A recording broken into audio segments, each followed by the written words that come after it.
All right, so first things first, we are going to start with chia seed pudding. This is one of my favorite breakfasts to eat. So I'm just going to take a tablespoon of chia seeds and a tablespoon of hemp seeds.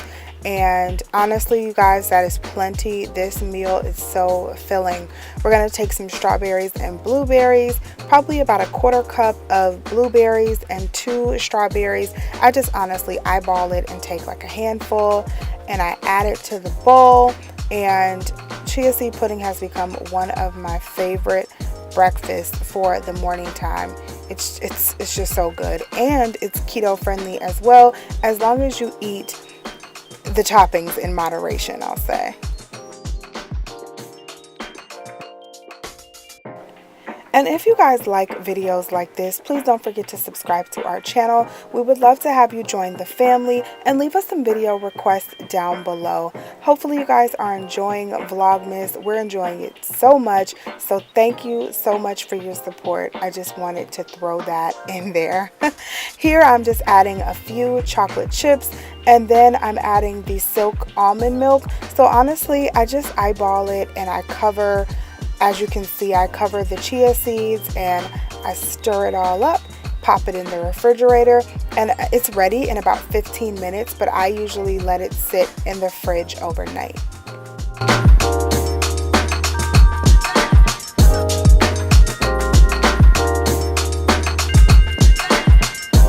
So another one of my favorite breakfasts is overnight oats. This one is definitely not keto friendly. Oatmeal has a lot of carbs, but it also has a lot of good things for you. So I like to mix this in throughout the week as well. And here you just see me taking a half of cup of oats. The oats will expand and give you more than enough food, and you will be more than full with the half cup. Do not put more than that. I've made that mistake before and it was way too much oatmeal. I'm also going to take some raisins. This is about a quarter cup of raisins I'm adding into the mason jar. Then my kids had some apples that they just were not eating that was sitting in the refrigerator. So I decided to take their apples and add it to one of the jars of oatmeal. And it tastes honestly like an apple pie. It was so good. So I just added it to one so I could, switch it up a little bit in the morning, but this one was so good and I do this all the time now.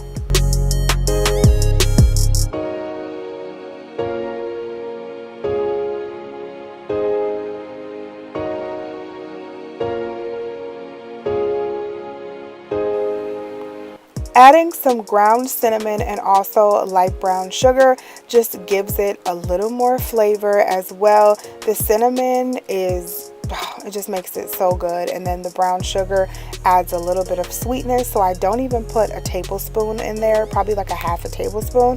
And then I add some of this granola, which again just gives it a lot more flavor. And I only put the granola in the one without the apples. Going ahead and adding almond milk, and I'm just again covering the oats, and the oats will expand, and this mason jar by the morning will be damn near full.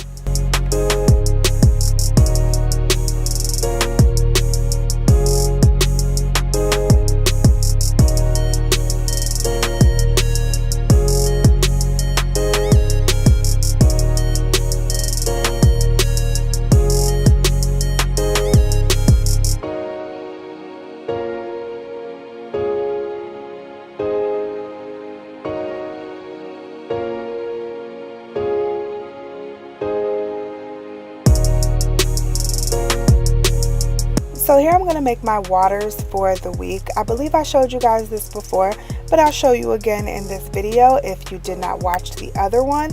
And I'm just going to take some mint, some lemons, and some strawberries and add it to all 5 of these cups.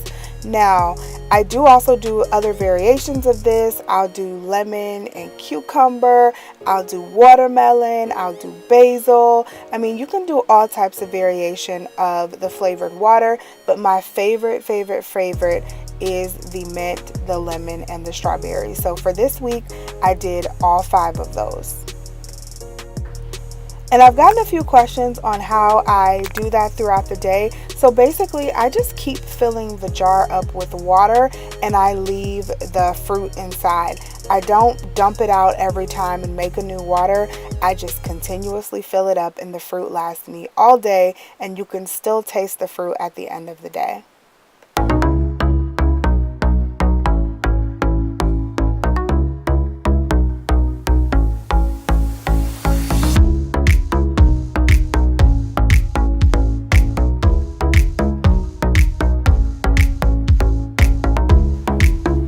Next is this one pot meal, I guess you call it. This one is super easy to do.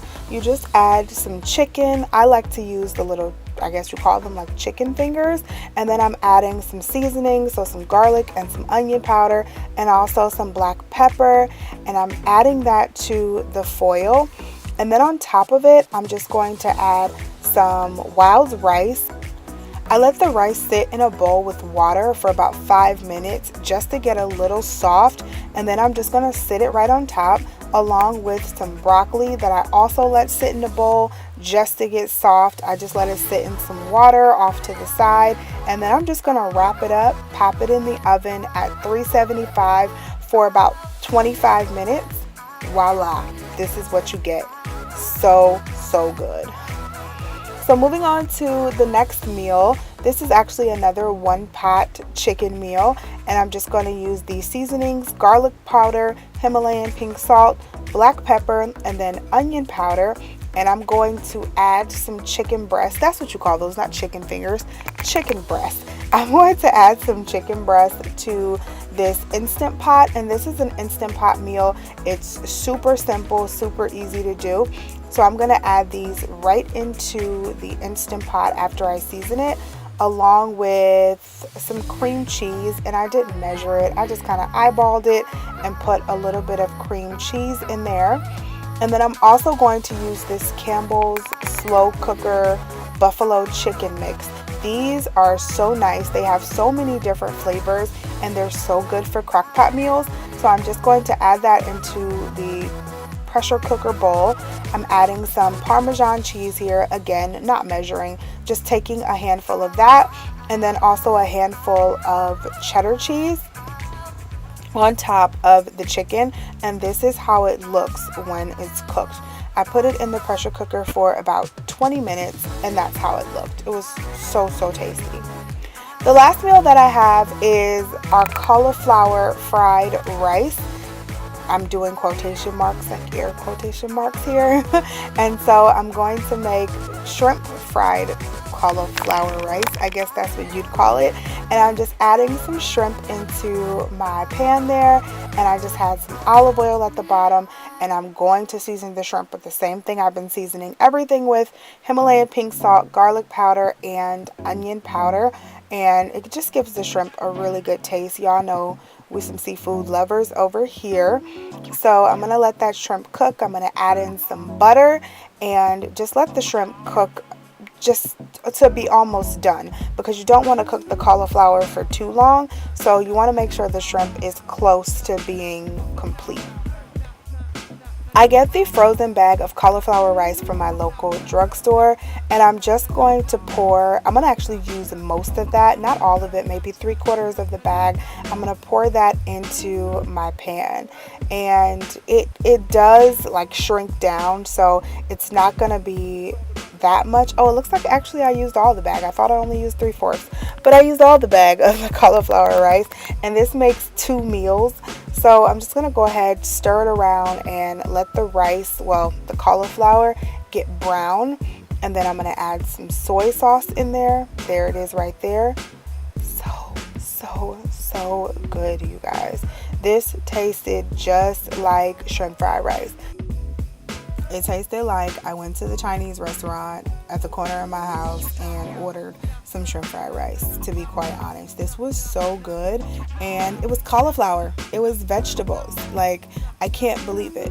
So this is how it looks. As you can see, it even looks like shrimp fried rice, and this was my meal for the week.